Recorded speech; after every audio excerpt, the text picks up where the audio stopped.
people with food. Yet Subway's closed, McDonald's closed, KFC, da-di-da-di-da. All of these places are closed. Why? They could be making a fortune because everybody's reaching out for that kind of stuff, rightly or wrongly. So what's going on? Then, on the back of that, went down the West Road in Newcastle. Lasagna's open, doing pizzas and all kinds of stuff. Why isn't everybody? Hang on. Johnny Robert. Highland Toffee was one of my favourites, especially the one covered in chocolate. Refreshers. And also flying saucers, and then you went on too quick, I couldn't read it.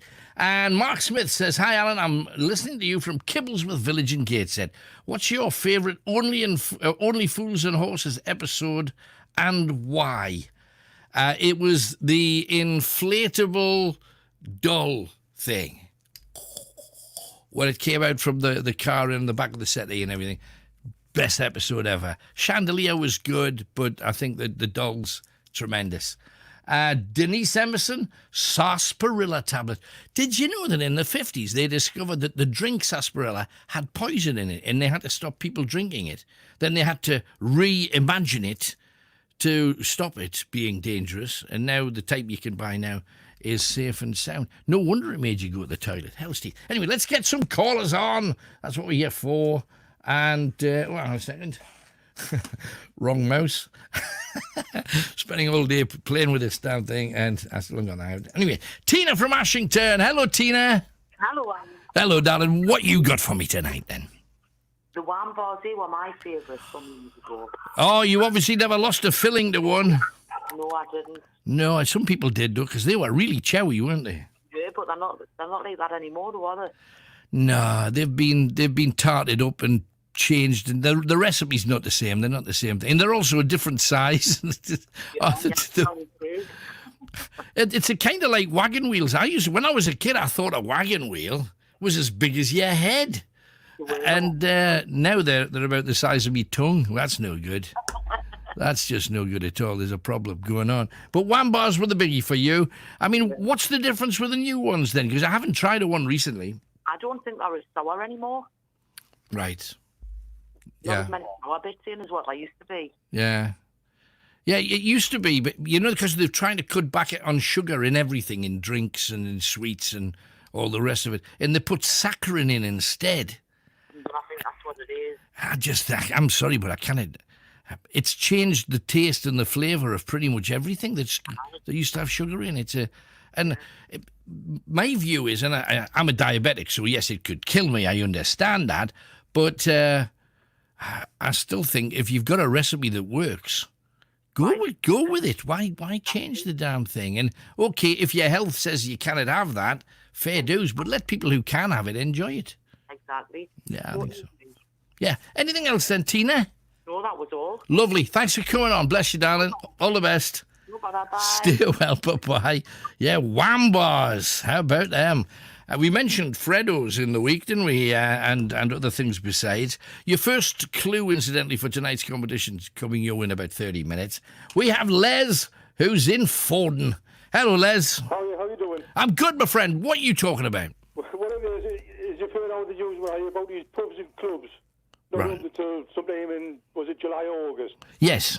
What I'm trying to get, well, not different people, what's been going through my mind, I don't know how some of these pubs are going to survive when they have these 2-metre things inside. Yeah. Because there's a lot of pubs who only get about, 50 people in at a time. Mm-hmm. And if they're starting to take tables away and chairs away, that cut it down 3/4. They'll be looking to survive with 20 people in the bar. Yeah, but you see, the thing that they're saying is that if you're a family unit, let's say you and your mum who lives up the road, if you're a family unit and you're used to being in each other's company, in other words, if the virus was going to hit, it would have hit you by now, that family unit could go to the pub. Yeah. So therefore you can have a table that's got 6 people on it. Yeah. And then the next table, you try and keep at least a metre or so away. They say 2 metres. It's impossible. It's not possible in a supermarket, so it's not going to be possible in a pub. I know, that's what's going through my mind. And like I say, now well, I don't know if it's all bars, but Wetherspoons is you can't stand at the bar. Yeah, I'm hearing this, but trust me, that'll last 3 days, 4. It's probably not going to last a day. Then somebody, can you put a bit of blackcurrant in that? Can you put you know what that happens at a bar? And you're not going to sit around and wait till somebody comes out to you, because they're not supposed to. Yeah. So I mean, how do they get the beer to you? You put your money on the bar and then stand back. That's it. Then the woman goes to the bar, takes your money, pulls the pint, stands back. I don't believe it. They don't do that in your corner shop. Yeah, well, I was going to come into that later on. Right. The other thing is the pubs, it's the clubs as well. I mean, I'm a member of a social club. Right, uh-huh. Now, we more or less depend on the concert room being open. Yes, sure. Right?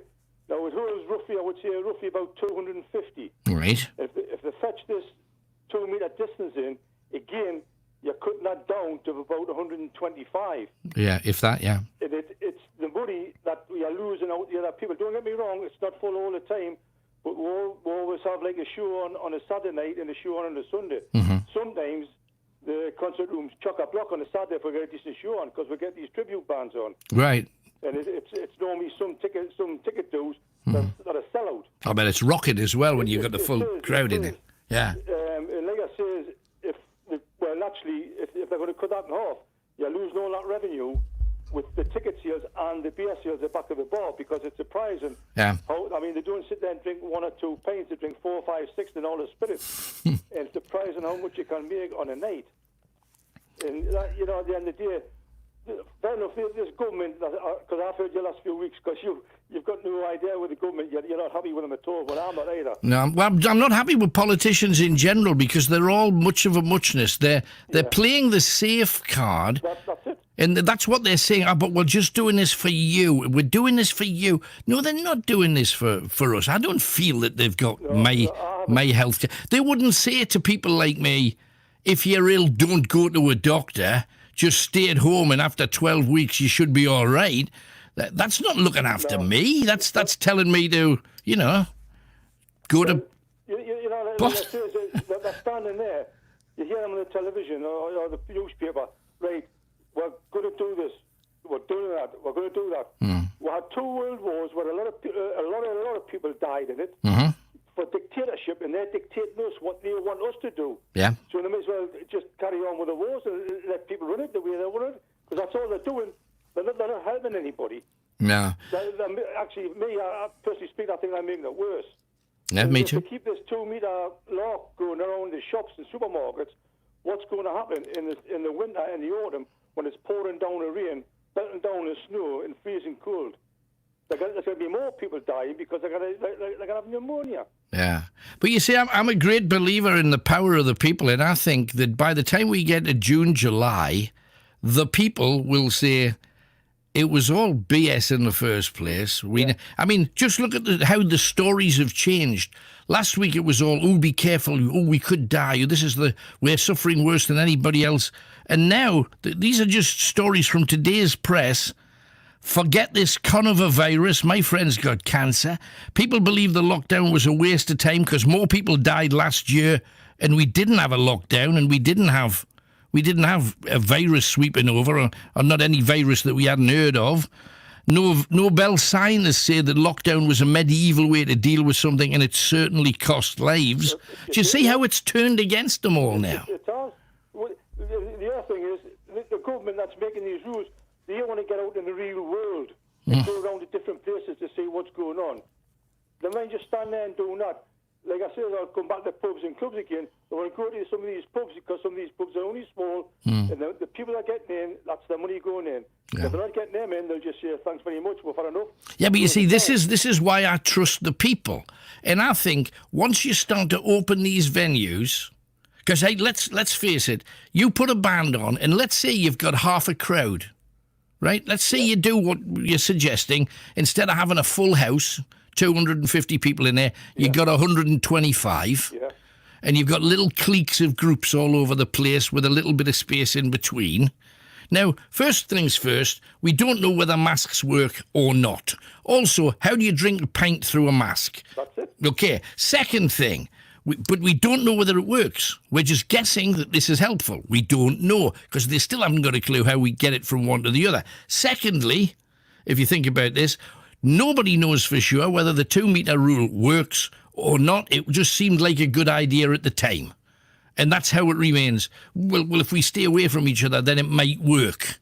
Yep. It's a guess. It's a shot in the dark. And I think once they realise that, and let's face it, if supermarkets don't point us in the direction, if supermarkets and the people who went to supermarkets are all falling down in the street because they've caught it off somebody, well, then you would say, you see, they were right. We shouldn't be mixing. We shouldn't be squeezing within a foot of each other in supermarkets. Don't kid yourself with this 2 metre business. Everybody's walking past each other. But we're not seeing this at all. We're not seeing people catching it at supermarkets. And if we're not seeing it at supermarkets, why the hell shouldn't a pub be open? I mean, like I says, we've been to the supermarket once or twice, me and the wife. Yeah. Walking around doing your shopping. Well, you know yourself, some of the miles are just about 2 metres long. And somebody stops to do that bit, whatever they want to do, and they stand there for 5 minutes because they don't know what the hell they want. So you try and pass them, and they bend over, and they've got a hump on their back, as though you've got lurgy. Yeah, well, absolutely. Don't touch it. But you see that the truth will come out of this, and people will know. Because I don't know anybody that can say, I went to the supermarket last Thursday, I'm feeling really poorly now, I think I've bumped into somebody. I've never heard this. Have you heard it? Has anybody ever said that to you? No, I've never heard nothing myself. Well, when I said, I'm going back probably 2 months now, I said, does anybody know anyone who has died, not of being old and not of pneumonia or a side effect or anything? Has anybody actually died that you know of coronavirus? Not the way. And I didn't know anybody. None of my family all over the country know of anybody. No. We've never heard of it. We do know that elderly people die when a virus comes by, and that's what's happened. Well, I mean, we don't get out. I mean, we're not saying actually we do get out, but not as much as we would like to. No, and sure. around the area, even the neighbours has never heard, because I've asked one of them. They've never heard nothing like that. But you see, if this was this Black Death pandemic that everybody's been talking about, we would have heard that. We'd be the guy 3 doors down would have it and all the rest of it. But what gets me as well, which you said, you can catch it on your clothes. Has it got wings to fly across? You catch it on your eyes, so you can't look at anybody because it's got wings that fly across and gets in somebody else's eyes. What they said was when it first started was it comes from the saliva in your mouth. Does it? That's what we were told. Yeah, but we were also told that it was saliva in your mouth when HIV came, and then eventually they said you'd need 40 gallons of saliva to do you know what I mean? The truth of the matter hasn't been told because they don't know. Now, if they don't know, stop telling us guesses. That's it. That's what I'm saying. Well, you said the same thing. The government is not telling them the truth. We're not kids. Why don't they just come out and say, this is the way you get it, bump, and that's the end of the story. So everybody knows what's coming from, and we know exactly what it is. But they don't, because 1 minute they're saying one thing, then they're saying something else, and the following day they're rescinding themselves and they're saying a different thing altogether. But this thing, you're talking about your social club, and blimey, I was one of those survivors of the Working Man's Club. I've done that whole thing, and it was a wonderful and terrifying thing at the same time, depending where you go or how well you went doing. However, if you look at what Boris has said, he's going to reopen market stalls. Yeah. Market stalls. Let's just look at that for a second. Hundreds of people going along a market with it 2 meters apart. I don't think so. Queuing up for a burger, trying to get a bargain, shoulder to shoulder. You know what that's like. What's the difference between that and a pub? Exactly right. It's just a double message, and we've had double messages right from the start. And what they're saying is, if they've got one of these beer gardens, go in there. What happens if it's pouring down the rain in Blue Nick Hill? You know, that defeating the object. Yeah. Everything they say, that defeats the object as far as I'm concerned. Yeah. Yes, don't get me wrong, some things you're telling the truth, but otherwise, they're just telling a pack of lies. Well, it's actually worse than that, because I'm not picking on one party or another, because whoever picked this ball up, the coronavirus rugby ball that was hurled to our government, whoever had to catch it, whoever was in power, was going to have a hell of a job on their hands, absolutely. But it's just, when other countries say we had 130 people who caught it, and 17 of them died. So we didn't lock down the country. We just cracked on as normal. Now our economy's amazing, and the rest of the world's down the toilet because they locked down. That's a bad decision. We shouldn't have done it. We should have cracked on as normal. And the sad thing, and I don't want anybody to die, I don't want anybody's family to be hurt, but the bottom line is people who are at risk die of viruses every year, and it's normal. That's right. That's all. Because that's what we know. We don't know how we catch this sucker, but then again, we've ended up, I've caught all kinds of things in my life, and on various occasions I haven't known how I've got them, and we'll pull a veil over that one quickly, but we just want to know the truth. It's not complicated. Immune, especially young kids coming up. I mean, years ago, you probably know yourself, you fetch your kids up, they're playing in the mud, and the mud and the hands go in the mouth, they're sucking the ear. Mm-hmm. You never ever see that. Oh, the mothers and fathers goes up and slaps their hands and says, "Oh, you don't do that. That's filthy." Yeah. There's germs on that. It does us no harm. No, my dad used to tell me to do that kind of stuff, and he says because you've all got to eat a little bit of. It rhymes with hate before you die, because it builds up your immunity system. It does, yes. I'm sure that's not the reason I was a dirty, filthy pig when I was a child, but it kind of works out. Well, that's it.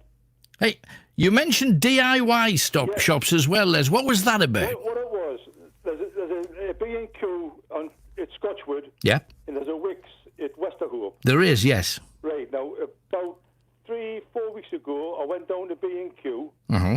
I stood in the queue, where it probably be, I would say, maybe 30 deep. Right. And I got right to the front, and all I wanted was a couple of bits of timber. I went right to the front, and the girl turned around. She says, "Right, you're next, but it's card only." I says, "It's what?" She says, "Card only." Oh, well, actually, I don't have a card, to be quite honest with you. It's like hundreds of other people haven't got cards. Sure. I like to spend what I've got in my pocket, that's the end of the story. Right, yeah, because then you know when there's no more.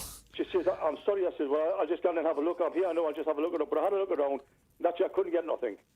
And that my point of view is, Wickes was the same. I went to Wickes to get some stuff on the Sunday, but they were closed, only doing the online stuff. Right. I says, the lad, I says, you still take cash? Because B&Q doesn't. He says, "I know that." He says, "Yes, we do." I says, "Oh, champion.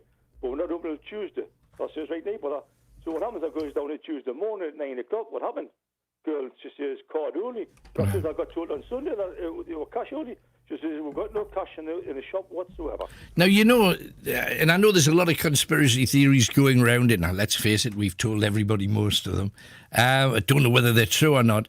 But one of the conspiracy theories that came around was that they had to do this thing to teach people a new way of being in the future, and that was a cashless society. And the rich people, because, of course, if you spend cash, nobody's making a profit out of the cash other than whoever's made the goods you're buying. Mm-hmm. But if you use a card, big business, pension companies, banks, then they're going ka-ching, ka-ching, ka-ching on every purchase. Yeah. So they want you to use cards so that they have power and more control over the poor hordes, the masses, us, you know. And I hate that because I'm old school. I like... you know what you've got. If you've got 30 quid in your pocket, you cannot spend 31. That's a fact. See, what got me was your food shops, your Asda and Tesco's and your corner shops take cash. Yeah. They're taking food, but DIY shops don't take it. Why? Yeah, but you see, the timber and the paint. This could be let's use a builder's expression. This could be the thin end of the wedge, because if one starts doing that, and then the next one says, "Well, it's a faff because you've got to cash up, you've got to take your money to the bank, and da-di-da." Otherwise, you just go press a button at the end of the day, and all your virtual money goes into your virtual bank account. Yeah. And it's all easier and it's less hassle, and that's what they want. And if, again, on top of it, if you're paying 3%, 3 pence on every pound you spend that's going to a bank, multiply that by 50 million people in the country, and you can see just how much money we're talking about. That's one way of looking at it as well. But like I say, I've just discussed it with him the way, because a lot of people goes down there, spends cash prior to this, and now they can't do it. Yeah. And it's as far as I'm concerned, it's a load of balls at the end of the day.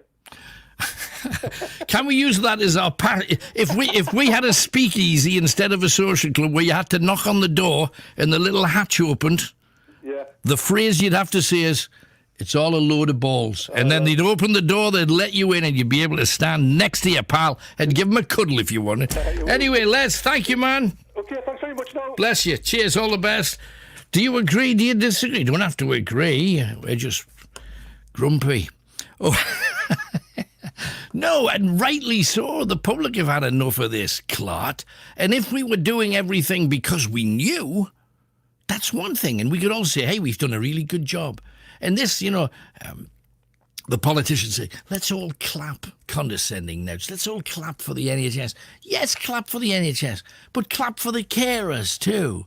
Clap for the people looking after the kids of the NHS workers. Clap the taxi people who are going the extra yard and making hardly any money out of it on the back of it all. Clap everybody that's there. But don't let the politicians, because they're smirking on the back of it. You see what we did? We got the whole public clap. Rabbit punch to the throat. Anyway, Paul Stevenson says, could you please wish my grandmother Wallius, happy 94th birthday. Call blamey love it, duck. Well done. No virus is going to take Granny out. Well done, grandmother Wallius. Great name as well. Don't know where it comes from. Danny Doherty, please get your vitamin D. If you're low on your vitamin D, you're more vulnerable to infection. This was said by Dr. Rhonda Patrick on the GRE podcast. Well, that must be true then. There you go. Vitamin D. I thought that was it vitamin. Is that the sexy vitamin? You get vitamin D if you have sex with somebody, or if a man, or is that just? Oh, is it off the sun? Oh, I beg your pardon. Right. Oh, is it vitamin E then? Is it E? There's one of them that's a sexy one. Anyway, let's crack on. Doug, he's in Sunderland. Hello, Doug. Hello, Alan. How are you this evening? Good, man. Thank you very much. What's your favourite Chowie retro sweet then? Well, I have to say that I've been avoiding sweets during the lockdown. Right. Oh, that's a good idea, certainly. Well, not for health reasons, and not for a diet. It's because I had a very unfortunate incident with a sticky toffee where it pulled out a filling from my tooth. Yeah, horrible. It was over Christmas, and I had to wait until mid-January to see the dentist again. Oh, no. Oh, that's awful. So I've been avoiding them. No, one of the sweets from my past that I absolutely loved, Texan bars. I don't know whether you can remember. A Texan bar. It was dark. It was a chocolate, it just looked like a standard chocolate bar, but the inside was white, chewy toffee. Well, that sounds nice. Yeah, well, it was, except the big filling at the back that was roughly, you needed Swan Hunter shipbuilders to put this sucker in. It was so big. Yeah, you feel something different in your mouth, and you put your tongue around, and all of a sudden there's this massive hole, and you pull your toffee out, and there's the filling stuck on the toffee. Oh! And then you're in a sweat the whole night. You can't sleep. The next day, you've got to book an emergency dental thing, and all the dance starts. No, nasty stuff. So until the dentist reopen, I'm avoiding claggy toffee. Just to be on the safe side. I don't know if there was a panic like that and you had pain, surely they'd open up and bring you down. Is that impossible? Well, I was thinking that, and to be honest, I'm not sure. Touch wood, I've had no dental emergencies so far, but I sometimes wonder if it was really that severe, could a hospital not treat a person? Well, you would think so. I mean, there's got to be a way around it. It's just... I was due to have like your standard checkup, your 6-monthly thing. Oh, yeah. And I got a letter, and they read me a list that you had to tick all the boxes, and then you could still have your checkup. Yeah. And they gave me a black mark on about 8 of them.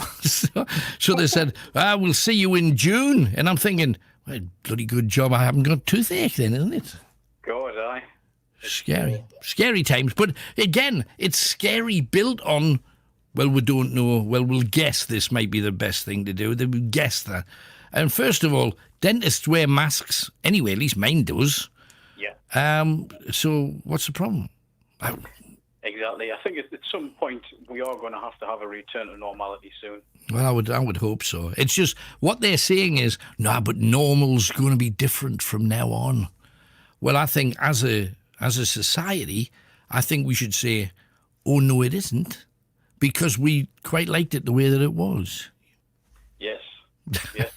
Because we're the people that will ultimately decide. Surely to goodness. That's right, yes. I think the majority of people are happy with the way things that were, and we'd like to return to that as soon as possible if it's safe. Well, it's interesting that Spain, who had a real rough time of it, when things in Britain were starting to stabilise, Spain had this massive increase and they went, oh hell, don't know where this is going. They're saying, oh, we don't like the quarantine idea that Britain's coming in with because we're not going to have one. You're welcome to come to the Costas now and have a nice time. So what's the problem then? And France is saying, how are you then? How are you over? So what are we doing? And we're doing the whole lockdown, panicky, let's get everybody scared witless so that nobody does anything, but we have complete control of the people. Oh, I hate that. I hate the fact that I quite like a little bit of anarchy here and there. It's healthy, you know. It's true. I suppose when you think of it that way, we've become an anxious population. Under lockdown, and practically begging the government to tell us what to do. It's interesting. Yeah. As if this was a social experiment, government won, people lost. And we've given everything up. We've just said, oh, okay, we trust you. And this is the guy, Boris. And I'm sorry to point it out, I'm not wishing to be Labour or Tory or anything like that. He just happens to be in control at the moment. Boris has lied through his teeth from long before he got in. Yeah. And yet he's saying, your life is safe in my hands. What? I wouldn't trust him as far as I could hoy him, and I don't think I'd be able to throw him very far indeed. I think he's based his entire career on sort of fabrication, hasn't he? When he was a journalist, he was sacked for fabricating quotes and things like that. Yeah, but we're a sucker for a wacky image, Oh yeah, because he's not. I've been longing for the last 30, 40 years for a man of the people, man of the people. And I just would like somebody to just come out and just tell us what it is. If whatever the COVID actually is, I'm hearing from one doctor saying one thing, another doctor saying another thing.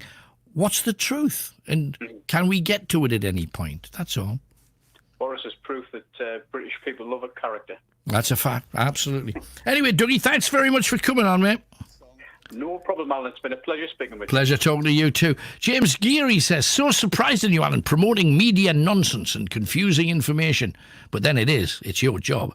You said if you can't see people dropping in Asda, why can't a pub open?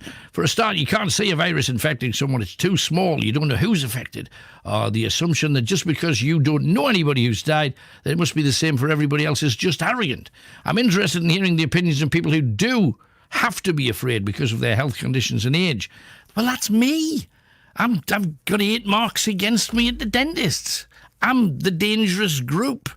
All the media seems to be promoting is wealth before health. That's my point, James. That's my point. It's just wrong. For example, let's just pretend this virus was making people drop in the street. Who's going to spend all the money the economy makes if everyone dies? James, your last line is exactly what I'm saying. I'm not being arrogant about just because I haven't seen people dropping dead. I've asked hundreds of people, do you know anybody that's caught it and died? No, nobody knows anybody. People have said, my grandmother's died of pneumonia. And, well, yeah, because that happens every year. And it's tragic. It's awful. But no, I am your voice. I just raise subjects to make you talk about it. Oh, here we go. On that topic, William Walton. 36,000 people die, Alan, from pneumonia every year. I think that this is a way to say that the country has it under control, using COVID-19 as a cover. And my favourite ket, there's a word from the past, was Highland Toffee, Wham Bars, Cola and Pineapple Cubes. All these sweet shops, Spennymoor, do a good range, says Will in Durham. Let's get one or two of these out. And Tim says, my mate's next door neighbour died of COVID. Okay, there's one. But you see, realistically, for the number of people listening to this show, everybody pretty much should know someone, if it's as bad as everybody says. And Josie says that she's got a massive family scattered all over Britain. None of them know anybody that's ever had it, let alone died from it. Tim says, drinking through a mask is easy. You sew a zip on the front of the mask. Celeb Spotter says, politicians are a bunch of idiots, never had a job in their life, never been on the dole, and they think they can run the country. They've broken the country. Spain have the right idea. And let's keep going. Mark, after lockdown, I'm going to drive to Spain. Well, good. I hope you're having a lovely time. Hi, Alan. It's easy to make a case against Cummings and just as easy to make a supportive case. They should all just shut up and get on with their own business, says BL. There you are, Alan. I hope all is well. The North East I use in Newcastle for a long time, just sweets in past. Do remember Highland Toffee and hedgehog flavoured crisps. There you go. Not written in English, but we kind of got there in the end. Time for a tune, and blimey, it's a good one. Greatest hits, Northeast, with those Water Boys.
This is the home of Alan Robson's Night Owls. With the voice of the North. Greatest Hits Radio. A lot of messages coming in. You'll have seen some of them on the screen if you are watching. Chris in Dunstan says, why is it that everybody who dies of anything they're saying is coronavirus, and then coming out 3 weeks later saying, oh, no, well, actually it wasn't? And we've got another somebody saying that. Jolie Toop says, originally Wambars were crystallised sugar and you had to whack them off a worktop to break them like Highland toffee. Babs Baker loved Starburst chocolate bars. Does anybody remember them? Ross Teasdale, Caramac bars, but it gave him a fuzzy feeling. It's just an odd colour. I like the taste, but the colour's weird. Claire in Windsor, they said my gran had died of coronavirus, yet her GP told us it was COPD. Why did they lie about it?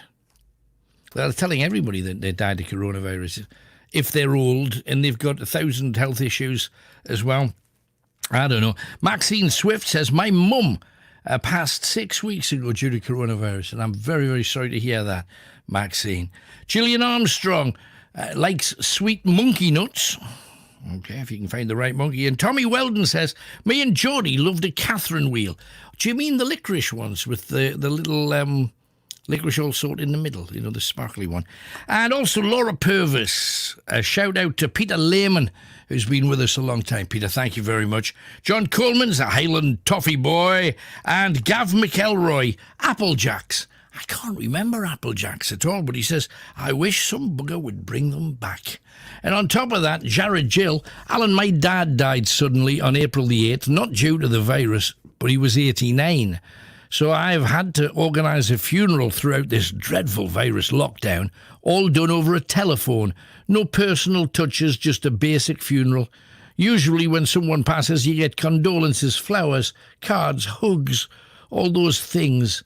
I've had a few cards, but nothing what you would receive. No family visiting to pay their respect. The funeral, however, there were 9 people there. No hugs, no celebration at the end. What a way to go. I don't know how I feel, to be honest. I haven't really cried. Hopefully after this virus we can celebrate his life, says Jill. It's a damn disgrace. Especially as I say, most of the things are not proven. That's the thing. Greg says, is it any wonder that as soon as Boris got back to work, suddenly it was time to loosen the lockdown? Boris is bored. He gets bored with every job handed him on a plate. Now he's had the virus himself, he gives even less of a hoot than he did before. I'm pretending Nicola Sturgeon is the PM. She's a grown-up at least. Says Greg in Cambridge. Let's get talking to people. Who we got? Oh, it's Dave. He's in South Shields. Hi, Dave. Hello, Alan. Hello, mate. How you doing? We're doing fine. We're not doing badly at all. That's good. What can we do for you anyway? I just wanted to digress from all this other stuff for a few minutes and just... Okay. I'm talking to a man whose very first gig was in 1969. Whoa. And would you believe it was Led Zeppelin at the City Hall? Oh, what a gig too. Blimey. I know. What a way to lose your virginity. Yeah, for sure. Blimey, great. And then after that, I just started going to sort of gigs as much as I could. My second gig was, you probably might remember them, basically the Charisma sort of 6 Bob tour. Yes. And that was Linda Spawn, Genesis, and Van der Graaf Generator. Oh, blimey. Yeah, brilliant. And over the years, I've told John Mayo to his face that I thought he was quite a good mouth organ player. I pinched a pint of lager off Stan Webb, which wasn't easy, I'll tell you. Chicken Shack, my goodness, haven't heard his name for a lot of years. Yeah, and then over recent years, we've been, Margaret and me, we've been kind of working through a bucket list. We're seeing, over recent years, we've seen like Cat Stevens at the City Hall. Right. So Gordon Lightfoot, these are all people that we didn't see at the time. At the time, right. And then a couple of years back when the whole North East was going crazy seeing Ed Sheeran, we buggered up to Edinburgh and saw the Stones.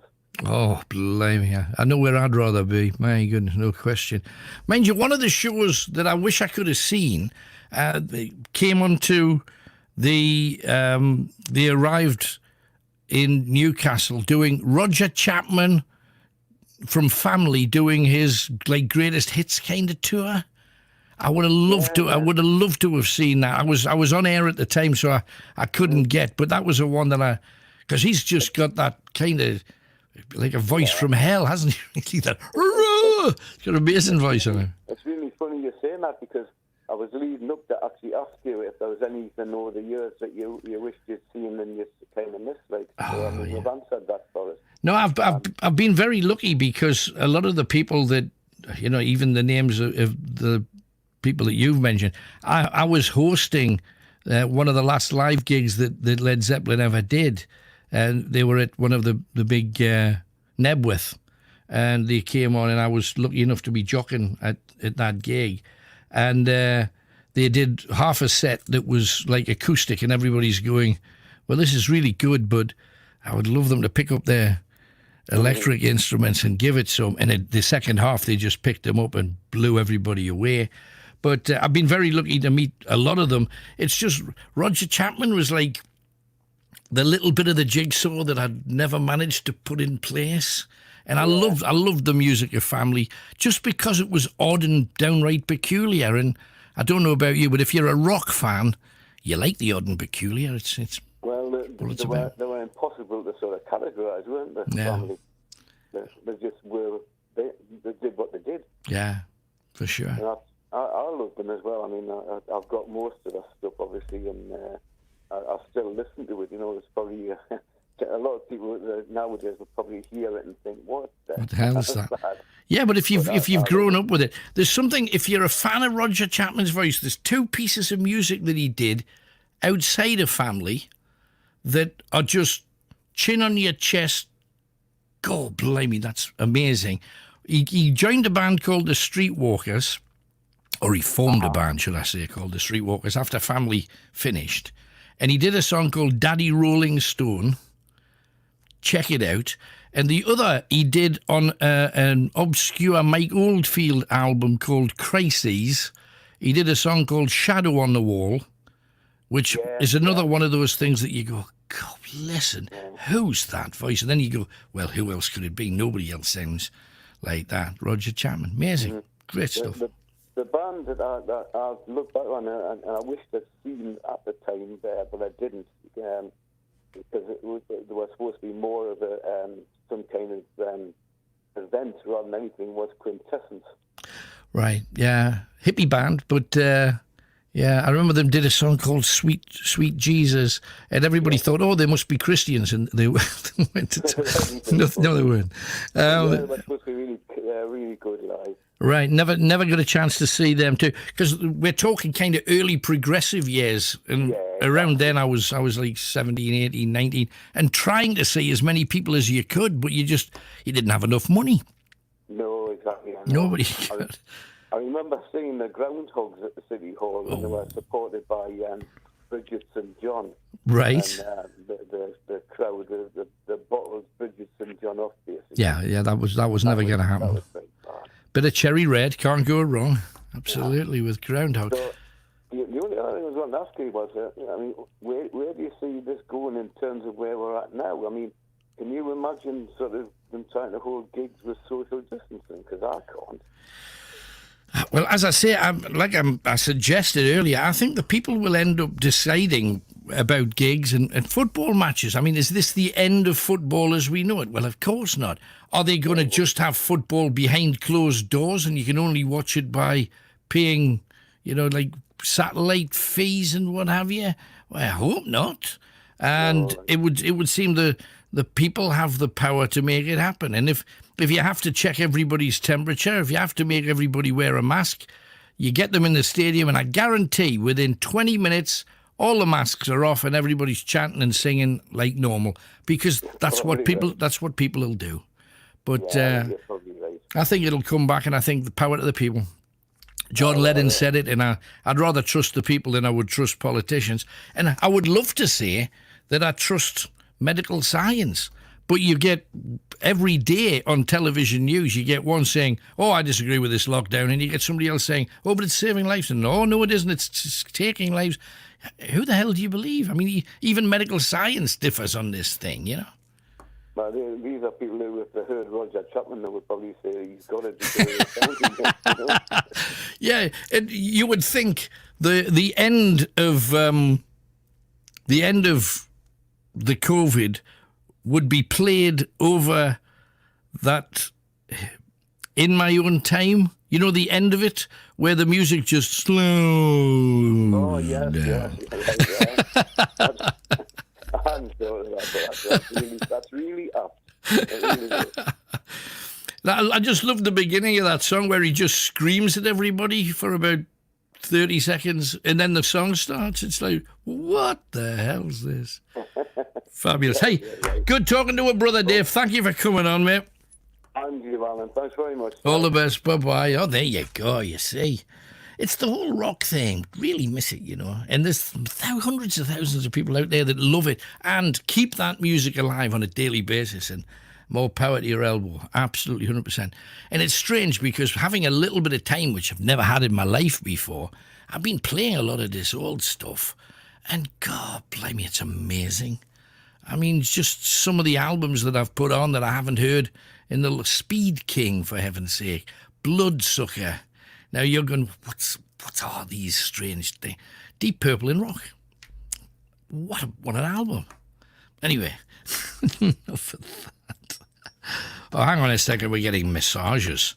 Barbara, my friend, has been trying for a baby for years. She had IVF and she had a little boy 6 months ago. He has passed away with the viruses that they said kids cannot get. There you go. Don't know whether they said don't know whether it was corona or whatever, but... And what was the verdict on Wednesday's programme? I watched it on YouTube. I'm hooked. It was a good watch, but it was too short, says Tim. It was 3 hours, Tim, which is a chunk. And it was a trial, and it worked. So now we're just going to find a way to try and make it happen. Chris says, do you know what's going on out towards Hexham? I've just been passed by 9 cop cars, all with blues and twos, heading out of Newcastle on the A69. And also, my favourite ket as a young'un was fruit salads and chewits, said Chris the truck. So Hexham, what's going on there? Pick up your telephone and give me a ring while I talk to Reagan, who's in Sunderland. Hi, Reagan. Hi, Alan. Hello there. What can we do for you tonight, then? It's just about the retro suites which you put a post up about. Oh, yeah. Where do you stand on them all, then? These are quite oldish ones. I mean, they're more like the 90s, early thousands. Yeah. First on my list is the choc dip with the little tray of the chocolate in. You're trying to get it out. You try your fingers, your tongue. Is this the one that had, like, the ruffled little edge around it? And you had to stick your tongue in to try and dig it out? Yeah, it's got, like, the little tray of the chocolate in, and down the side it has, like, the biscuit sticks. Oh, yes, I know what you mean. Absolutely. You end up with the black tongue. By the time you're finished, your tongue's actually sore because you've been trying to get the stuff out so hard. Brilliant. Yeah, funny stuff. That's good. Another one was, obviously, when you used to go to the corner shop, you used to be able to get 20 things for 20 pence. Uh-huh. Great. Gone are the days you can get 2 things for 20 pence. No, it used to be, when I was tiny, small, you used to be able to literally, for 2.5p, you'd get a bag full of stuff, but times have very much changed, that's for sure. The days of when the sherbet fountains were in the paper packaging and the licorice used to bend over, where now it's like a plastic. Right. And obviously you take the lid off and you've got to dig the licorice out like a sherbet. Absolutely. Good stuff, though. So what's your modern sweet that you like then, Reagan? Have you got one? I've got a really bad sweet tooth at the minute. All right. Everything and anything, really. It's the lockdown blues. Everybody's getting into whatever you can get your hands on. I understand that. I've got an office full upstairs, so it's fine. Champion. I'm going short. Good stuff. Reagan, thank you very much for coming on. Thank you. Appreciate it. Bye-bye. Eileen's not happy. I'm appalled at your attitude about the coronavirus. There's one thing for sure. If I had anyone who had died as a result of this, I doubt if I would be listening to this programme after what I've heard on here. No one has seen this before, not even you, and we don't know the answer for it yet. But that's the point, Eileen. Do you see that? you've got it in a sentence. It says, you're making a mockery of frontline staff, and it's so sad. I'm really not, Eileen. I've got every respect for people who's fighting this at every level. That's why I said there's a lot more than the NHS. The NHS have done amazingly well. And I'm proud of them. I've been proud of them since I was a child. Loved and supported the NHS, always will. So glad that finally they've managed to get free car parking on the back of all of this. Pathetic. They should have had that right from the start. Frontline staff have been amazing. That's why I said care staff. And it's a tragedy that people are dying of a virus. But we die of viruses every year. And there's nothing I can do about that. I'm not making light of it, not at any level at all. It's a terrible thing. And as I said earlier, if anybody has passed over, it is an absolute tragedy. And I'm genuinely sorry for that. And yet, as I mentioned at the beginning, scientists now are saying, and this is government scientists, they say that they told the government about it and they overestimated the virus by 10 to 12 times. That's in the press today. That's not me saying that. It's the press saying that. And medical scientists who advised the government are now admitting that they got it wrong. Now, I don't think that matters a damn to somebody if they've lost a member of their family from it. That it was less bad than they thought it was. If you've lost a member of your family, that's hellish. It's an awful thing. And yet, last year, more people died. Now, that's a fact too.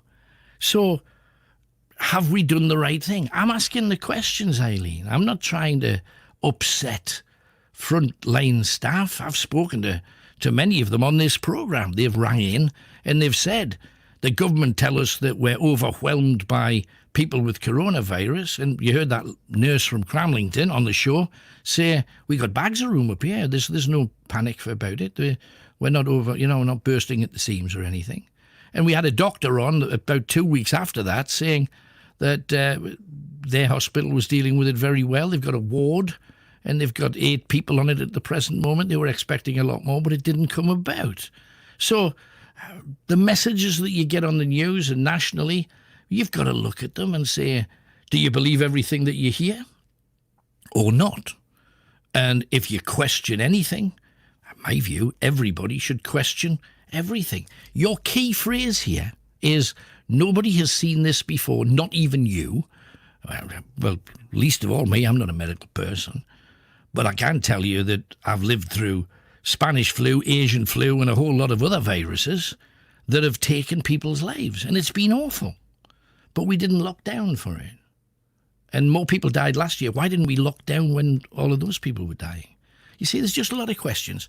And I don't mean to disrespect anyone. And obviously, if anybody has been hurt or harmed by this damn thing, and I know people who've got or have been, diagnosed that they've got it, and thank heavens they're relatively fit and they're getting through it. But it's the whole idea that, is it as bad as we have been painted? We have been made terrified by our own government, rightly or wrongly. And it's you decide. Eileen, you think that the government's, it seems that you would think that the government's played a blinder. If you do, that's fine. You're entitled to your opinion. I'm just going to question stuff. Okay, let's get somebody famous talking about other stuff, because we can do that too. This is Jim Kerr from Simple Minds. When you go away and you have your miserable grumps where you kick skirting boards and that kind of stuff because you're unhappy with the way things... Paint skirting boards, more like. Oh, is that what you do? You should start kicking a few and get the angst back. That's what you need. But when you got to the lowest level, surely there genuinely wasn't any thought that you could do anything else, that you wanted to just step away from it altogether. Well, we've been very fortunate in our lives, and not a lot of bands have success, but not only did we have success, we were looked after well.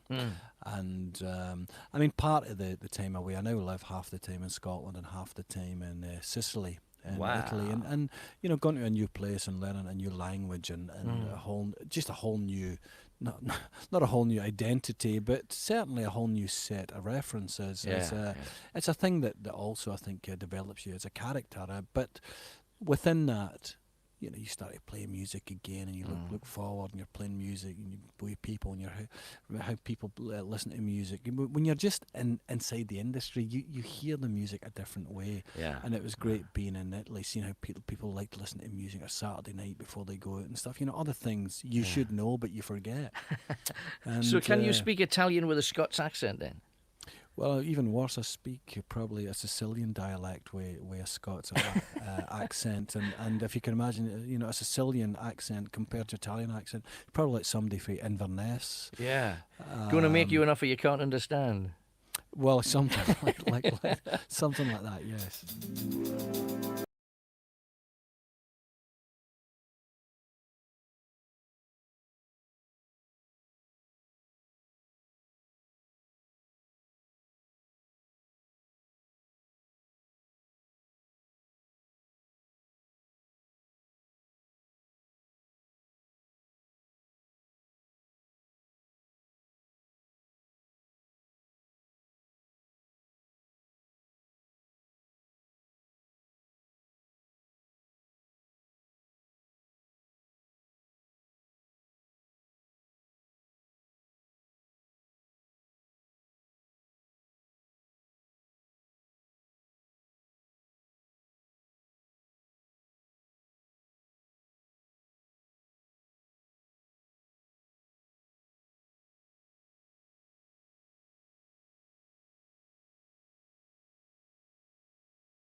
The voice of the North. Alan Robson's Night Owls. The phone-in that gets you talking. Greatest Hits Radio. Well, we're getting a lot of talk about all kinds of different things tonight. Let's rattle through one or two more after we've had a call or three.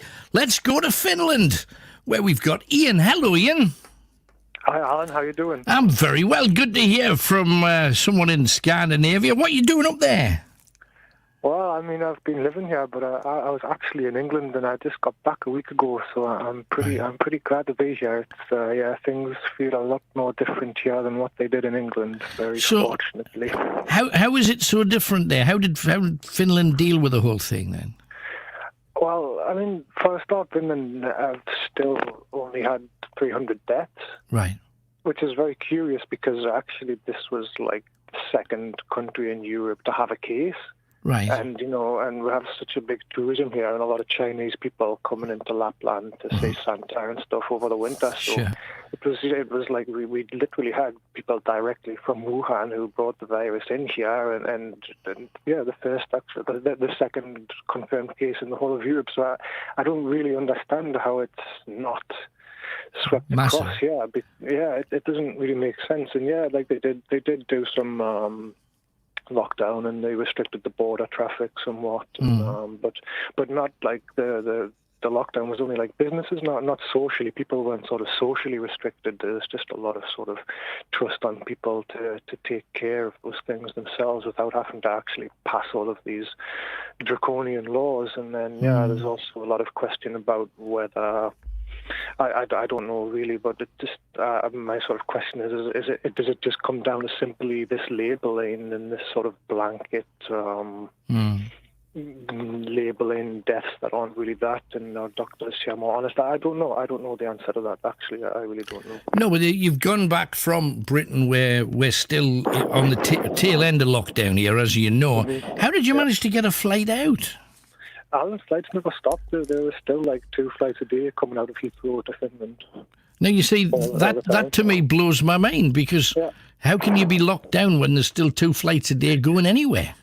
Yeah, it's mental, isn't it? I don't really understand it. But all the time, because I was only supposed to be home for a month when the lockdown started, so obviously I missed my original flight to get back. But then I still obviously kept checking, and flights never stopped. And there was some border restrictions here, but then as soon as the border restrictions lighted, I took my opportunity to go. So can you talk us through what it's like in Finland now? I mean, can you go to a restaurant? Can you go to a bar? What's the crack? Well, I was really amazed when I got off the plane and I had to go through a mall. I mean, I don't usually go to malls, but I had to go through a mall and I was like, jewelry stores open, bar passes opening.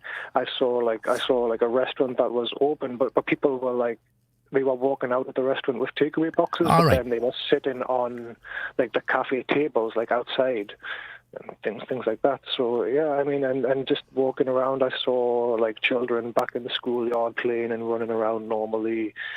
Just people just generally seem to be going about their business as normal. When I entered the country, I was given sort of a couple of restrictions that I was supposed to follow, for 2 weeks, just to, and actually the restrictions that I've been asked to follow here for 2 weeks are less restrictive than what we're being asked to do every day in the UK, just normally.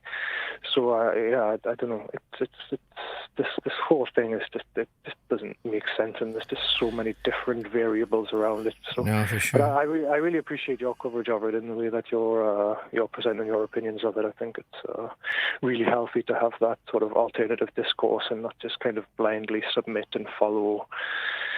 Yeah, well, not everybody likes it, but my view is question everything. Don't take everything we're told for, not even from me. Don't take everything you hear for granted. Look into it and see what you think. I mean, how long were you in Britain at the time then, Ian? Because you say you've just got back to Finland. How long were you here? I got there at the end of February, and then I was supposed to just be there until like the end of March. But then I just got back a week later, so I was there for a couple of months. Right. What do you genuinely, hand on heart, what do you think about the way that Britain has dealt with it then? Because you're the perfect person. You've now got back to Finland where relatively speaking, things are almost back to normal because schools are back. People are getting food from a cafeteria and eating it on cafeteria tables. That's something we can only dream about here in Britain. So how do you reckon Britain's dealt with it? Have we gone about it completely wrong? Yeah, I mean, it's really hard to say, isn't it? I mean, of course, that's sort of my instinct is to say, like, yeah, it's been ridiculously handled. But I mean, we just don't know, and it's also such a big country there in the UK, and there's so many variables, and I mean, I know it's a small place, but there's so many people, and I mean, Finland's only 5 million people, and the landmass is larger than the UK. Sure. So in many ways, it's hard to compare, but I mean, like my personal opinion is like this whole idea of social distancing and incubating ourselves. It just doesn't make sense to me. Just from my own. I'm obviously not a doctor or an epidemiologist, but I just have this belief in the immune system needs to be interacting with germs and viruses and bacteria to keep us healthy. It's just to me that just seems to be the most important thing. And then I'm also hearing this thing about vitamin D deficiency can make it more possible that you're going to get sick. So if everybody's inside and not going out and getting in the sun, then the immune system is going to be weaker. And then I think, well, I mean, I don't even looking at all the things that have come out with the government with all this messages that they give, and then the fact that how many different ministers and advisors have broke their own rules. So it's like, well, what can you say? Like, obviously it's just, I mean, I'm not too proud of that's the politicians now. Again, it's I don't want to sort of say anything negative about any individual that's working in this, or Sure. Of course, my heart goes out to anybody that's lost someone. I mean, I personally don't know anybody that's died of it. I know one person who got very sick of it, and I know somebody who knows somebody who died of this, or somebody who died of symptoms like this but couldn't get tested, and people who died of something else and been labelled as that. So yeah. But you see, they're all kind of red herrings, aren't they? All of those. Because everybody that I've talked to, I've said to people, do you know anybody that's actually died of not a side issue, not pneumonia, not leukemia, not cancer, not all of these things that people are labelling as it? Do you know anybody? And people do. They say, well, there's a guy who lives 3 doors down. His cousins, sisters, brothers. And it's never anybody that you know. It's like it's just rumor. That's what that is. That's just falling in line with what we're told. And I don't know anybody that's died of flu this year. Remarkably, flu just seems to be not a thing now. So that's a good thing. And I don't know all of the Yeah, but you see what you said there is absolutely true. Nobody's died of flu this year. Now usually it's 50, 60, 70,000 people. Yeah. But everybody that's died of flu, it's not been flu, it's been coronavirus. That seems to be what's been happening. But the fact of the matter doesn't change that last year a lot of people had viruses, and sadly it took out people that had side issues, and it's the same. Yeah, it's the same this year. That's just life. Yeah. Sad though. But I mean, but you're glad to be home, and the reason you rang, I've just been informed, is you wanted to talk about mythical creatures. What mythical creatures? That's what was my intention. But actually, before I just one more thing because of the Spirals. Can you remember Spirals? These there was a Cadbury's chocolate bar. It was like twin sticks, and they were kind of like twirls, but they were solid. Yes. And but then they stopped making them. But they were the best. I love those things, and then they just stopped making them. I don't understand why. Well, you see, I like a flake, but you usually lost half your flake when you were eating it because it just fell apart. So then they made these Spiros, which was like the adult version of a flake. And then they went down to kind of soften it up to make it like a halfy with a twirl, and it's never been the same. No. I agree.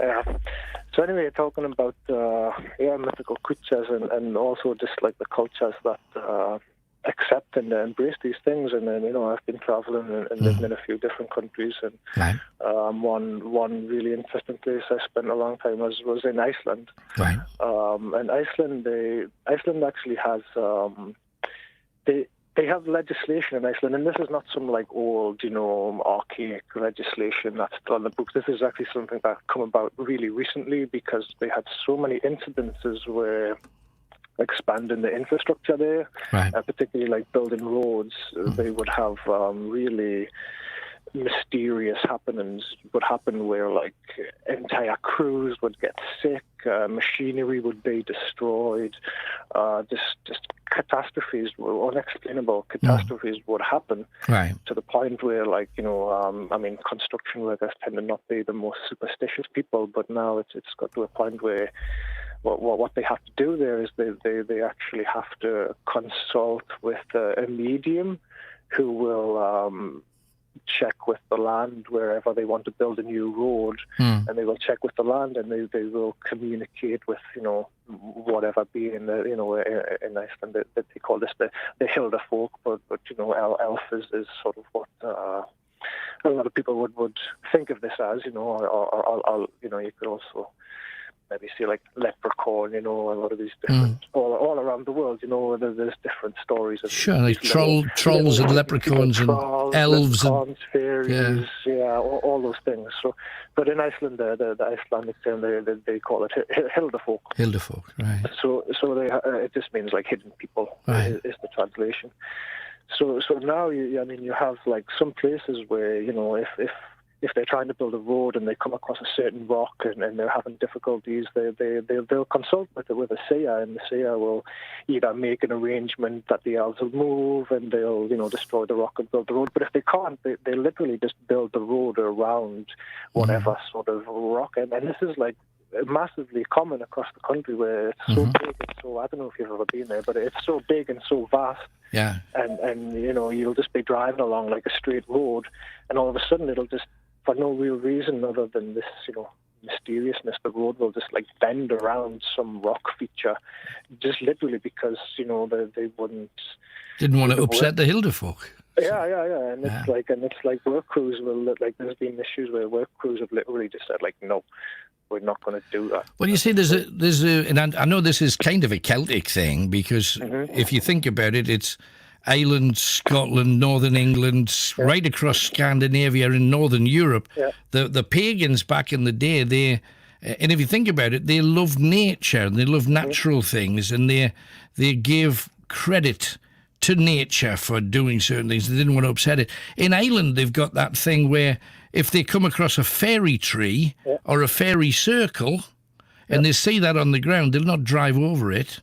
They don't go to a medium or anything, but they'll not even think of putting a road through it. They'll go around it, and some of the roads in Ireland are very wibbly and wobbly and twisty and turny because they don't want to upset nature, essentially.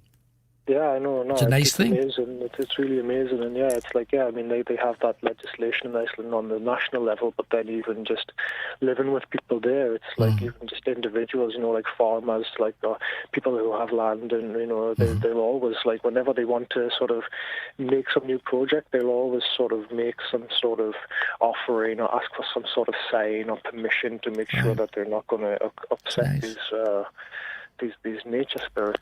If you say nature spirits, and this is another thing, because when I was in Ireland, I said to a guy who was a leprechaun whisperer, how about that? I was talking to a leprechaun whisperer, and he was saying that if you think about what a leprechaun is, it's a mischievous something, and he says it might be a ghost, because not too many people see a leprechaun, but you hear them and you can tell when they're doing something and you can sense when they're around, which is exactly what people say about ghosts and spirits. And spirits in general, every faith known to man since history began has believed in spirit and spirits. I mean, there's not a religion on earth that doesn't. And so it doesn't surprise me that some of the cultures that have stuck closer to nature maybe than other so-called sophisticated countries still have this. And I'm well done, Iceland, as far as I'm concerned. Nice that they give a little bit of consideration to the land and to those that have been on it longer than we have.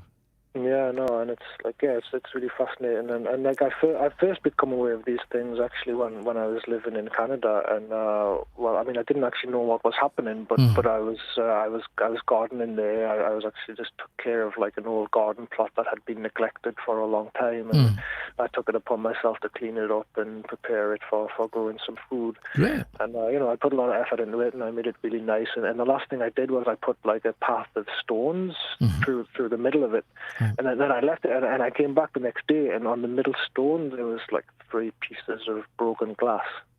Right. And I was like, where did this come from? At first I thought the people I was living with, there was some neighbours that were close by. I thought maybe there was some friction or something. I had some feeling maybe it was them.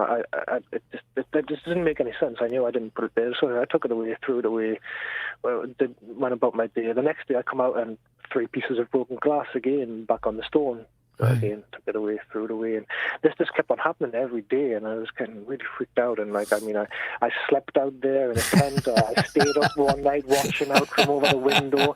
We even had this like cheap battery powered camera thing that we set it up like over the garden from the house, and we didn't see anything ever, but every single day these 3 pieces of glass would just keep on reappearing, like different pieces of glass, and in the end I just left them there. I was like, okay, I'm just going to leave them and just go on with, So then a couple of years later, I was living on a native reserve, and I was gardening there, and I found this like a little golden spoon with this like interesting carving on the end of it. So I thought, I'll take that back to the centre, and I showed it to one of the guys there. He was like my mentor, and then I went up. I was like, hey, look, Ashley, I just found this spoon in the garden, isn't it pretty? He's like, oh no, you have to leave that there. I'm like, well, what do you have to leave it there? He's like, oh no, that's for little people. Like they like shiny things. Like you're not supposed to take shiny things away from them. You need to go and you should actually go and put it back and take something else to offer them. And a little tribute. Yeah, of course. So that was sort of like the beginning of me, looking into it. I realized this was not. This was not just like this was a big thing to them, They just, that's just the way they live, and they just accept that they share the world with, these little beings, and they have all kinds of protocols and teachings about how to honor them, and then not just like. And also, what I found just from spending more time around them is that a lot of people have this relationship with these little people, but also with like Bigfoot,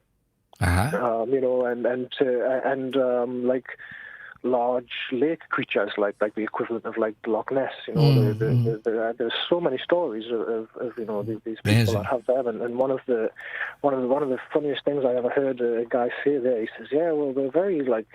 We think it's really funny that there's this sort of movement of people running around North America trying to find Bigfoot, and he's like, why do they not just come and ask us? Like we know that these things are real. We've lived alongside them for thousands of years. It's like and I've had people just now like my age, my generation, people telling me stories of having interactions, witnessing with these things.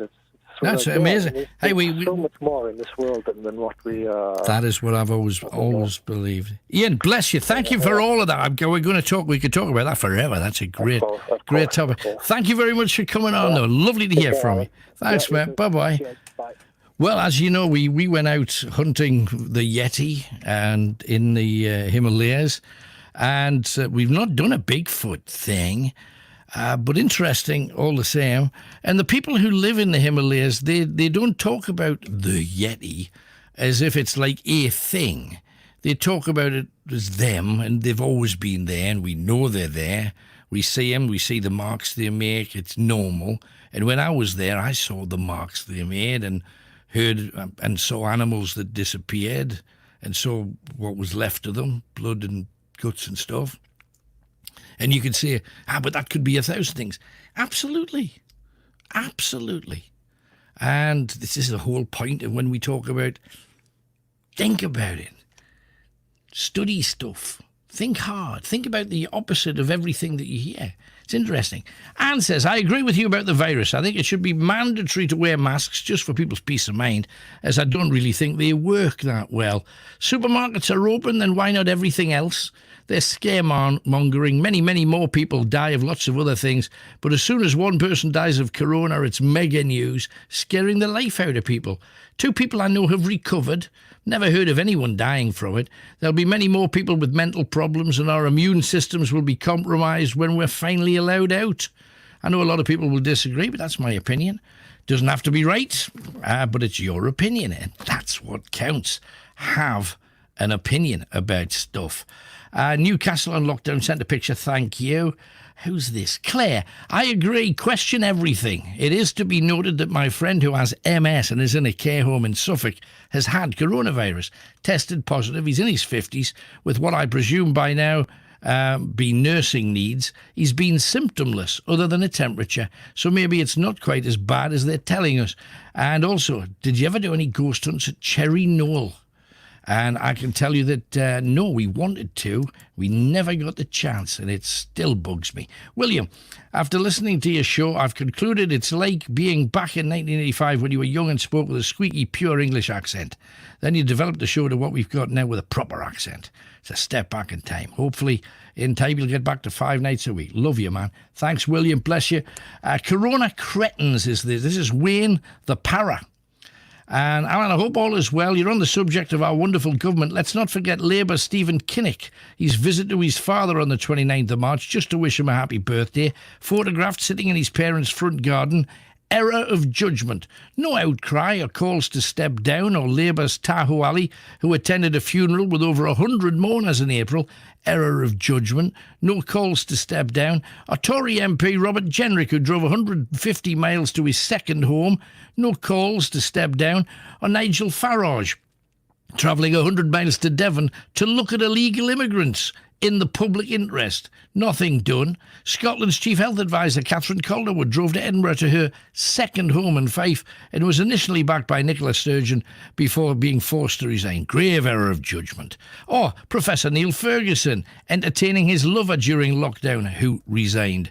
No doubt Cummings was wrong. Drive to Durham and should be warned. But as the Prime Minister's senior advisor and mastermind behind Brexit and the election win, should he step down? I'm not so sure. He is disliked in the civil service for his abrupt manner and attitude, but that is the reason. Is that a reason for him to go? Labour certainly do want him gone, as shown by the lineup of MPs and Labour supporters lining up to be interviewed. My humble opinion is there is nobody suitable for the job. Alan, stay safe, my friend. Thank you for that. A lot of people talking about Wednesday's show and loving it. Lots of you saying that. Stephen Thompson, you're an exorcist. Can you tell me how it came about? And do you have any interesting stories? Yes, I do. But we want you calling in. That's what it's about. Time for a piece of music now. And blimey, it's a good one.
The voice of the North. Alan Robson's Night Owls, the phone-in that gets you talking. Greatest hits radio. Now, Lee Nobody says, I remember when crisps went up from 2.5 pence. Went up to 2.5 pence. I was furious, he said. Blimey, come a long way since then. Lots of messages, but I'm aware that Mike's been hanging on a while. So, very quickly, first 2 clues. Now, you're going to end up with 4 words that feature in a famous song. You, being a greatest hits listener, should know this song. Or should you? The first clue is fruit used on a Hawaiian pizza. What fruit is used on a Hawaiian pizza? That's your first clue. Second clue is not ant. Okay? Not ant. Right? You got 2 clues now. 2 more clues coming up very soon. But let's go and talk to the man himself. It's Mike in Amble. Hi, Mike. Hiya. Hello, it's sorry to hold you on so long. What you got for us tonight, then? Obviously, I'm a first-time caller. Good man. Thank you. I'm 32. Right.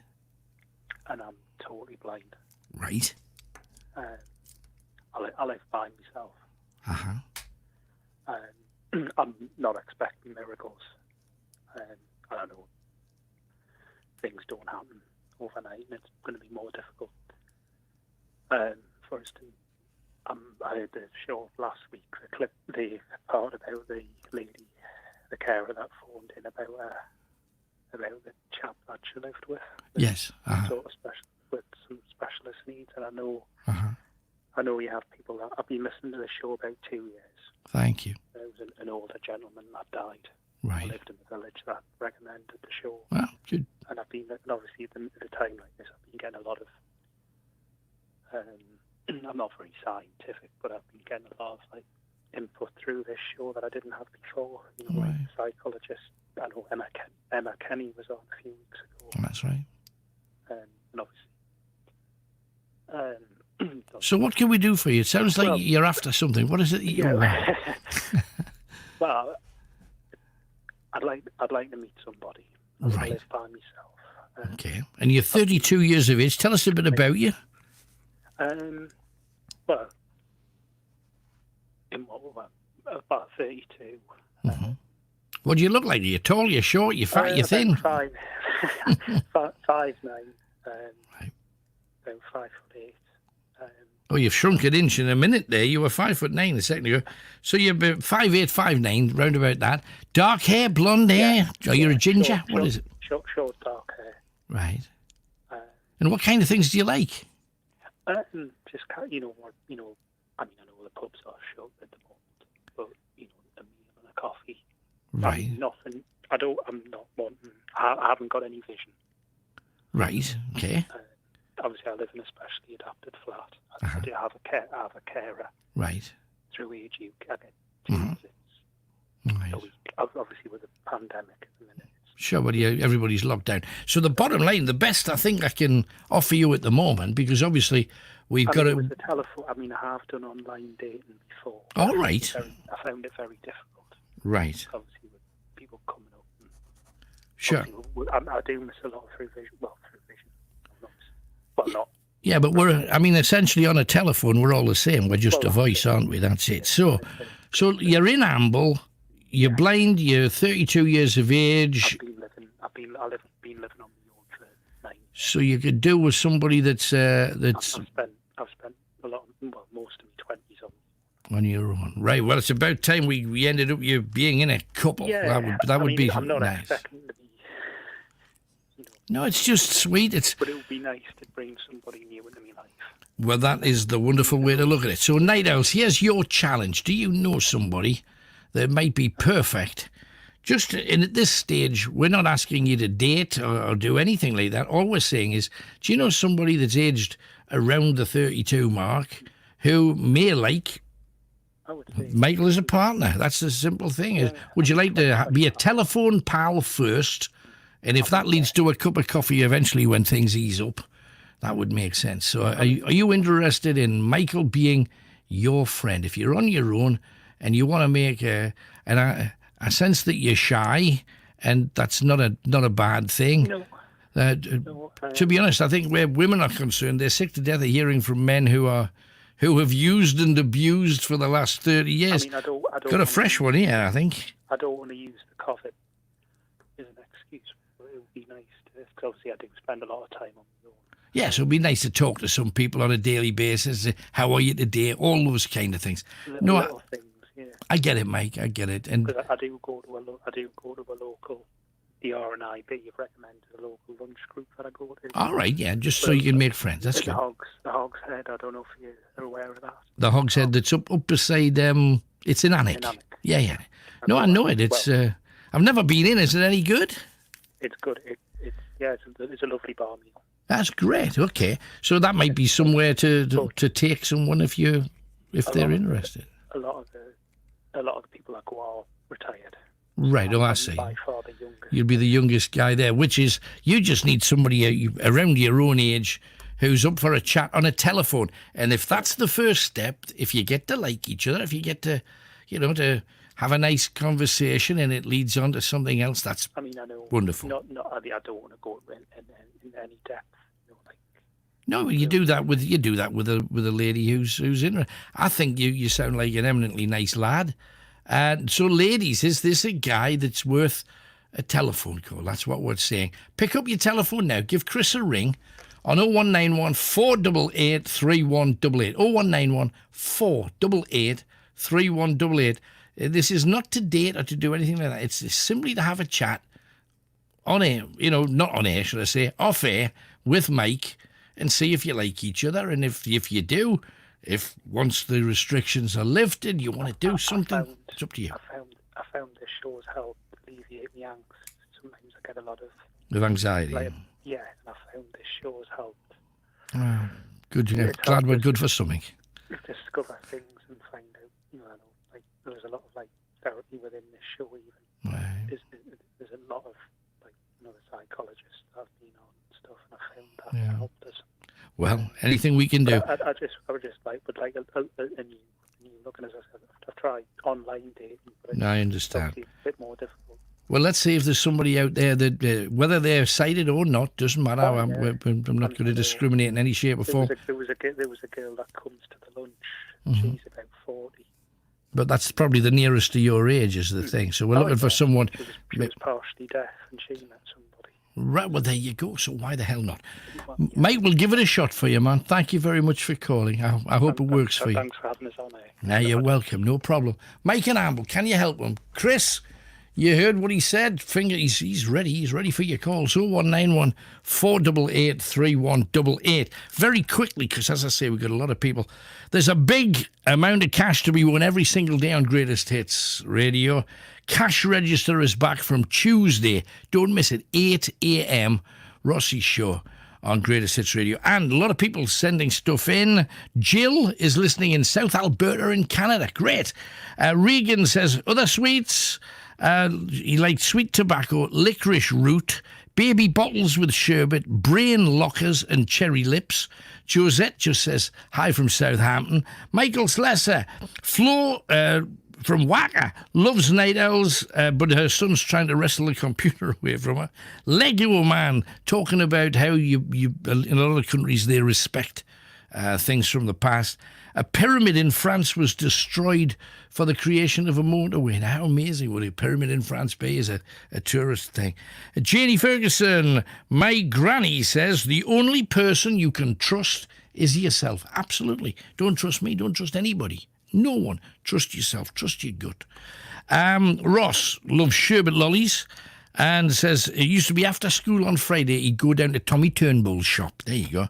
Every school had a local store. Mine was Appleton's, rather. And Paul Stevenson, I like fudgy fingers. Oh, do you really? He's pinched my photograph for his web picture as well. I just saw the thing and I thought, good gracious, what a handsome man he used to be. 0191 488 3188. Carol is up next with a tribute for our key workers, I think. Hi, Carol. Hi, Alan. How are you? I'm good. I hope you are well and the family's good. Yeah, all great, yeah. Superb. So, what's brought you to do this then? Well, I used to write a lot of poems as a kid, but then, it's been like 20 odd years since I kind of put pen to paper. I'm a little bit rusty, I suppose, but I think during this lockdown, I think it's given a lot of people a lot more time to do things, and it's given me a lot more time and brought out my creative side. So I just thought I would write another poem. And share it with you if you'd allow us. I would love you to. So go on. There's an awful lot of people out there that have performed magnificently over the whole thing, because we can only do what the government tell us to do, and the NHS and all of the care workers are up the sharp end. So absolute respect to them. Let's have it then. Go for it, Carol. Okay, I've called the poem COVID Warriors. Okay. And the reason why I've called it COVID Warriors, because I think we are, whether we're working in the NHS or whether we're key workers, as human beings, we're actually being warriors throughout this whole ordeal. So I have called it a COVID Warrior. Okay. All right. We're fleeing round with worried frowns. The streets are full of fumes. Come on, be quick. We're going to be late. The clocks, the time, they ruled. Then one day the sky changed, the colour from blue to grey. What's happening? Is there a war? Is all we started to say. Stay home, be safe. The virus arrived, and it was here to stay. We're anxious, worried. What will it do? Our scientists will find a way. Schools closed, businesses closed. We must follow the rules. Take care of each other and ourselves. Our health, our mind, our blues. Homeschool, home working became the norm. Challenges we found on the way. Some loved it, some hated it, but lifelong memories we made. We started to take time to call each other, kind words to friends and family. Some mended rifts, some received gifts, some sang and danced for their sanity. We painted rainbows and clapped at doors. The world a united army. Street parties, fundraising for our NHS was all part of the journey. Volunteers came out in the hundreds and thousands to help the old and vulnerable. The virus is killing us every day, but still we fight. We're unstoppable. 2 months on, not much has changed. We now long to hug our closest. We're still united, but a little impatient. We all need to stay focused. And here I am, with husband and child, in our home where we feel safe. All the jobs are done. We're adapting to life. Every morning I say, be brave. As I write this, a tear falls from my weary eyes. How long will it be until the life that we see gets buried away for life? If you are the future and reading this and tough times fall in your way, think of the COVID Warriors 2020 and you'll know it's going to be okay. Oh, that's lovely. Nice one, Carol, because it actually was for everybody. You know, there's a lot that have just pointed to one group or another. Everybody's got their own personal battle around about this time. You know, for friends and for family and looking after any of the older folk that are around us, which is, it's a tough call. But no, you're quite right, and nobody knows. And this is the thing, you know, it's hard to say. We listen to what governments tell us, and we kind of personally and individually judge what we think is right and wrong or whatever. But nobody knows. And it's probably going to be 20 years when they undo the Official Secrets Act. That's when we'll find out. That's the thing. Yeah, I mean, I've always been quite an optimistic person. I always try and look on the positive side. Good. I know a lot of people struggle to do that, though, you know, so it's hard, and everyone's on a different journey. They're all on their own journeys through this, and you've just got to do what's right for you and the right thing for everyone around you as well. No, that's true. Where do you stand on it all? I mean, have you given any thought to what you think it's all really about? Well, not really, you know. I try and not to follow the media, and I try not to put the news on. I've got a little in anyway, and I've got to homeschool him, so we just try and keep the TV off, and I don't buy newspapers or listen to anything like that. So I just go with... It's funny, though, because right at the very beginning you would think, ooh, there's this new thing that we've never had to confront in this way ever before. Certainly not in my lifetime. You would think everybody would be glued to the TV, but every day all we got was 140, 210, 311, 200, and by the time you'd gone half a week, you were depressed. Yeah. And scared. So I think a lot of people are doing the same kind of thing and saying, I'm just not, okay, if I've got to be in the house and got to do these things, I'll do them because we're told to do them. But I'm not going to watch hour after hour. And that's what it is on TV, isn't it? It's just, at least we can stretch out and talk about other things, which is a good thing. Right, well, thank you for coming on, Carol. Thanks for having us, Alan. Thank Lovely you. stuff. Hey, no worries. Good job. There you go. Isn't she good? Yeah, this is Chris. The Dominic Cummings news is typical of our government. It's a case of do as they say, not do as they do. And my favourite retro sweets were Toffos. A man's gotta chew what a man's gotta chew. And then he says, government is full of lies. It's a complete farce. That's what he says. Chris, who's this? This is not Chris, it's Claire in North Yorkshire. I like the fact that you consider conspiracy theories. I've always thought about a few myself, especially when we have a load of baby boomers aging. You always like to see both sides of a story. But I disagree with you over the people who could die over this. I'm 42. I've got MS. Meditation-induced lowered immunity. Medication-induced high blood pressure, and I have a high chance of not being able to fight the condition. I still work. I have a lot left to give this world and see myself as too young to die. Not to mention I could, but don't have children who would rely on me. I'd hate you listeners to think that we all need to get out there and get this virus over with, says Claire, North Yorkshire. No, of course not. The whole idea, Claire, is protect those that need protecting.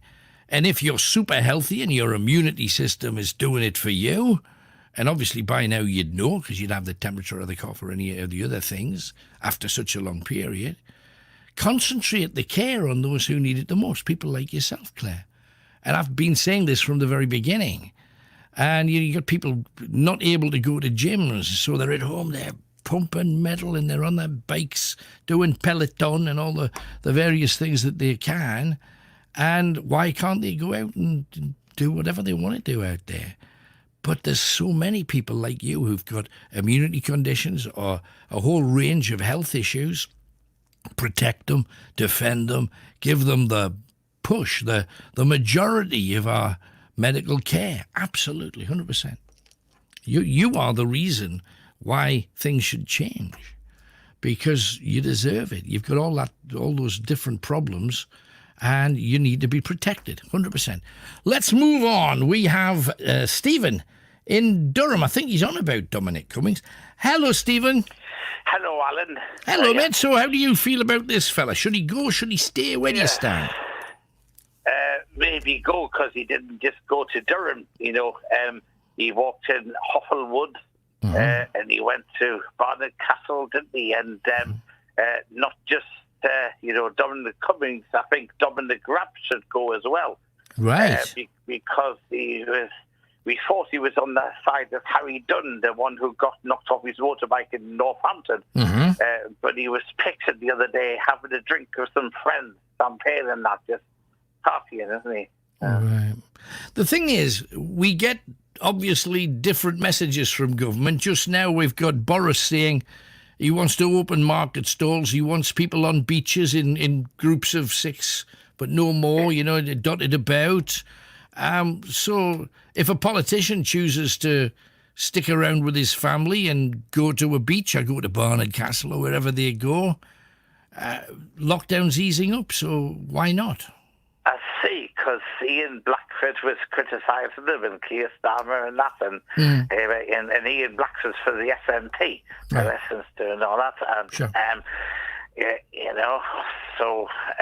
I think because of that lady from the SNP, Catherine, one of the deputy leaders had to resign eventually because of travelling to her second home. She got so much heat from the other political party she had to stand down. I think because of that, the SNP and Labour and the Lib Dems and what have you are now latching onto anybody else who does it and says, well, if one politician has to resign because of something like this, maybe they all should. But I think if they all should, there'd be nobody left in the House of Commons, would there? That's right. Because they've all got second homes, haven't they, these people? Yes, that's right. They shouldn't have, should they? Mm. But I know a few people who have died of corona. Yeah? Right. First of all, Norman Hunter, the ex-Leeds United Well, the Leeds player. United, he was yes, on television, bless him, yeah. I remember him as a footballer. He was a very good player, too. That's Hardest right. Tackler. And then that black rap singer called Anon or somebody, who died. He was on the news as well. Right. And Ian Hart, Ian from Whitman, was on about a pop singer dying, the Stephen Petty. And Glyn Lister as well, the minister that moved into the manse at Wylam when my dad moved out to go to Newbiggin back in 1975. Right. He's died this year, age 74. He died at the age of corona. Right. It's just that you don't know because you don't know whether they had associated conditions. But I understand Norman Hunter was a good age too. So you don't know whether, how close to the virus they were. But viruses take you out every year. It was what the guy said earlier. Nobody's died of flu this year, which is impossible, of course, because thousands of people will have died of flu, but nobody said that. They've all said they've all died of coronavirus. So what was flu, what was pneumonia, they're all labelling it the same so that they can add to these figures. But we don't have an option. We've got to do what we're told, and we've got to do the sensible thing and respect those that are caring for us. That's a basic requirement. That's right, yes, I really know. Right. Anything else then, Stephen? Yes, about Ket. Yeah? Yes. I've got three. Come on then. Spangles. They don't make spangles anymore. No, and spangles were massive. You had a whole range of them. You had the fruity ones, you had the minty ones, you had butterscotchy spangles. You had every kind of spangle back in the day, didn't you? Yeah, that's right. Gives you a nice drink, yes. And then Fisherman's Friend. Well, they still make Fisherman's Friend, but you can't get them everywhere. Our shop at Coldstone sell them, and Gilbert and yes. I don't know whether it is at the top selling them in certain places. And then Tudor Crisps. Yeah, but they were brilliant. And we had those Geordie adverts for them as well. I'd climb a mountain for a packet of Tudor. All yes. those. It's a serious one, make it there, yeah? And I've got a joke for you. Come on, then, let's have it. On VE Day, my wife came in and says, "Can you notice any difference?" No? I says, "Well, you've got new trousers on." No. You've got new shoes on. No. I says, "Well, what's the difference then?" She says, "I've got my gas mask on." Oh, brilliant. Thank you. Thanks for coming on, Stephen. Yes, all the best. Bye-bye. A little bit of music now after we hear another superstar chowing in. Ricky Ross, vocalist of Deacon Blue. Any stories of dodgy things that's happened on stage? There's plenty off stage. On stage, I'm sure. The thing is, people you always think people see your embarrassing moments, and you feel them. The worst one is usually when you hit your teeth with the microphone, which is one of the because you're always kind of like you want to cry. And you can't see you actually bash your face off the mic and see your front teeth, but you've got to kind of carry on. And recently, I did a gig. Fun enough, I've got the same mic stand, and it's one of these old-fashioned tubular things. And when it goes to the top, it's meant to come down again, and it just got to the top. It was about 2 inches higher than it was meant to be, and it just got stuck there. I had to look round to my good colleagues on the side of the stage and say, "Quick, can we get it?" But there's things that have happened that the audience would remember probably more that's happened to me than others. I remember things that happened to the band, like our dear departed great friend Graham Kelling, who sadly is no longer with us. But I'm trying to do a scissors kick in the Rock City in Nottingham and going spectacularly wrong off the drum riser, and we loved that.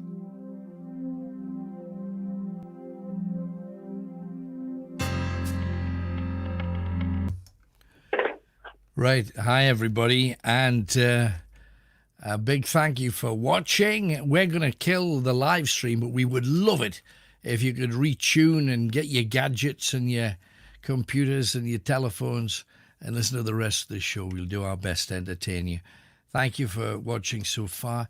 And until we're together again, from me, Alan Robson, good night. God bless you. And I wish you well. But come on over. We still got an hour and a half.